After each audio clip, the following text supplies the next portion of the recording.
Today we're going to talk about personality, because the truth is how we communicate as well as how we respond to communication has a lot to do with our personality. So when pastors sometimes they'll preach out there saying, you guys need to go out and teach the gospel, and that's great. Maybe they'll even tell us what the gospel is, that they should, right? They may tell us all this information, but one of the things that they often do not tell us is how to communicate that, right? They might tell us what the gospel is, but they don't always tell us how to communicate it depending on the personalities, because some people respond to certain types of communication very differently. Some people might prefer direct communication. Some people might prefer indirect communication. So it just depends on the personality. So today we're going to talk about that and how we might be able to better witness to people based on their personality and things like that. So today we're going to talk about 4 major personality traits. Of course, you may be somewhere in between these personality traits. Not everyone is specifically focused on one of these. They might be have multiple personality traits. But the 4 major ones, someone has described it as a DISC, and of course the D stands for characteristics that have D in it, right? Like dominating, direct, stuff like that. Then you have the I, which correlates with character traits that have I's in it, right? Inspirational, interactive, things like that. And then you have the S, which is more sensitive and shy, and then you have the C, which is more contemplative, more cautious, things like that. So today we're going to talk about that a little bit more. So with that in mind, like I said, there's at least 4, and you might be somewhere in between or 2 of these, or 3 of these, or 4 of these. You might be somewhere dead in the middle. But whatever it is, a lot of people, they tend to focus on one area more than the other. So let's go ahead and talk about these different personality types. And we're going to do it in a way that I've seen a lot of times. I don't know who came up with this idea, but they use animals as kind of a symbolic or a visual so that people can better understand it. And I've seen people use different animals, but today we're going to use a bear, a monkey, an owl, and a deer, because I think that those work pretty well. So in the first personality, this is represented by a bear. The bear is, in this case, very task-oriented and very active. So it's very active, very aggressive like a bear, but it's task-oriented. So this would be someone like, let's say you're at work. They don't have to be in leadership, but they're often willing to take control of the situation if it means getting the process done or getting the task done, because they're very task-oriented. Sometimes these people can ruffle some feathers because they're not very people-oriented, right? They care more about getting the task done than they do about the people. That's not necessarily a bad thing. Like I said, these people are often promoted to management or to some kind of authority in workplaces because they're so focused on work. So for example, this might be someone who, if you're slacking off at work, they might come to you and say, hey, get back to work. Or maybe you're talking with friends, and they might say, we're not paying you to talk with your friends, we're paying you to work, right? They're very task oriented. They're less about building the relationships and more about let's get the task done. Now these people can be very friendly people. I'm not trying to put them down or anything like that, but just trying to give you an example of what kind of personality, what kind of characteristics this type of personality has. Now, because of this, these types of people are very direct, and they communicate very directly. They're not going to dance around the subject. They want direct communication. So when you're trying to witness to these types of people, when you're trying to tell them about the gospel, it's probably best to be very direct with them. Tell them exactly what you mean. I remember one time I was talking to someone with this type of personality, and I said, I've been around you for years now, and I've never shared the gospel with you, and I feel kind of bad about that. Can I share the gospel with you? And he's like, sure, whatever. I kind of danced around the topic, right? I was being very indirect, and he moved on, right? He was like, you lost me. I'm gonna go back to my task that I was doing, because we were actually working. So he was very task oriented, and he was expecting direct communication. Because I was being so indirect, I lost him. He moved on, and he was ready to do something else.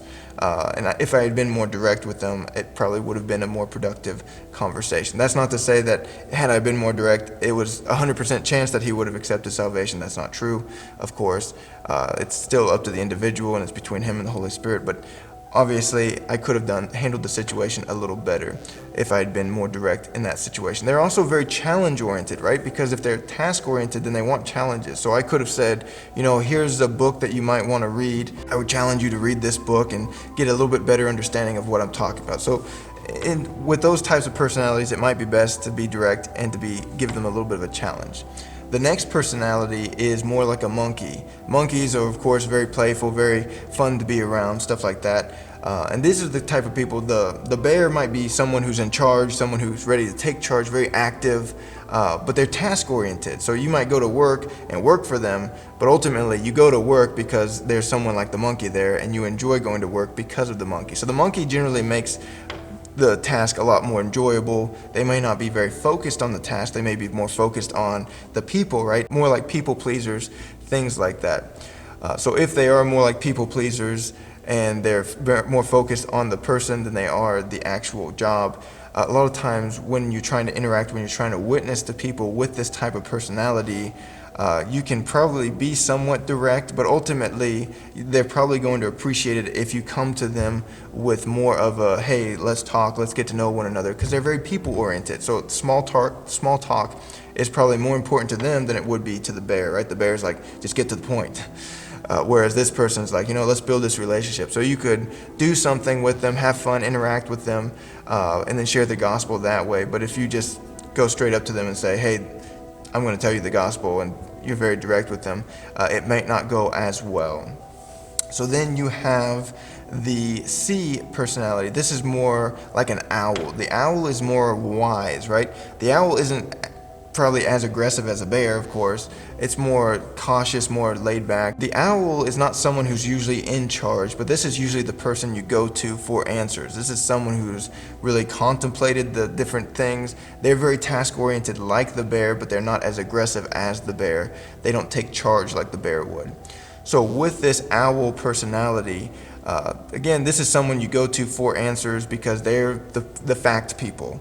So oftentimes the bear will use them to get the task done better because the owl is more concerned about getting everything done properly rather than trying to lead or anything like that. When you're talking to the owl, it's probably best to come with answers, right? Because they want to know facts. So when we try to witness to someone with the owl type personality, a lot of times we'll notice we need to be more focused on facts. So for example, if I was to go to an analytical, contemplative type of person and say, hey, let me tell you about God, and they might ask, who's God? And then of course they're expecting an answer. So you might say, well, God's the person who created everything. And they might say, how do you know? And you might say, well, like the Bible says he did. And then they might ask, like, well, how do you know the Bible's true, right? They're asking questions. They want answers. These are people who are very focused on the facts of the matter. If you tell them Jesus died for their sins, they're probably going to want to know, why did he have to die for their sins? Things like that. So you need to be prepared when interacting or when trying to witness to someone with this type of personality that they're probably going to expect answers from you. And if you go to them with no answers ready, then chances are you're not going to be very effective at witnessing to them. So then finally there is this final personality, which is more of a shy, sensitive type of personality. This is the person like the monkey who's very people oriented. They love people. The monkey probably loves lots of people, right? They're very friendly to everyone, never knew a stranger. The deer, however, is not so interactive. They're not as active as the monkey. So they probably have a small group of friends, but they're probably very, very close relationships with those types of friends. So when you're trying to witness to this type of a personality, chances are they're not going to come to you. You probably have to come to them. But secondly, you probably have to build a relationship with them before they'll even open up to you, right? Because they're not like the monkey. The monkey is just like, I've never known a stranger, right? They see you, they meet you, you're friends.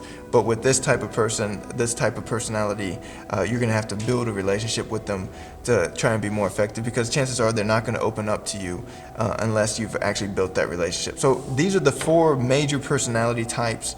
Again, not everything that I said is going to be specific to you. You may have a little bit of the bear in you. You may have a little bit of the owl. Maybe sometimes you take charge. Maybe sometimes you like to sit back and just analyze things. Maybe sometimes you're a goofball and you're the life of the party like the monkey. Maybe sometimes you're very shy and timid. So it really just depends. But as you go out and as you try and witness to some people, you might want to start thinking to yourself, what kind of personality does this person have? Are they very dominating, very direct? Should I be direct with them when trying to share the gospel? Is this person very shy? Do I need to build that relationship with them first? Is this person very interactive and very fun-loving? do I need to be careful that they make a genuine acceptance of salvation? They don't just say, yes, I'll accept salvation because they want to please me. Is it genuine? Because that is honestly a concern. Or is this person very analytical? Are they going to expect answers from me? And do I have those answers? So certainly these are different ways in which you can interact with different personalities. And this isn't just for witnessing. This can be showing love to anybody, right? Anytime you're trying to communicate to someone, their personality does matter, and if you don't know their personality, that can be difficult to know how to respond. But if you do, then it might be best to try and figure out how best to respond or how best to communicate to that personality.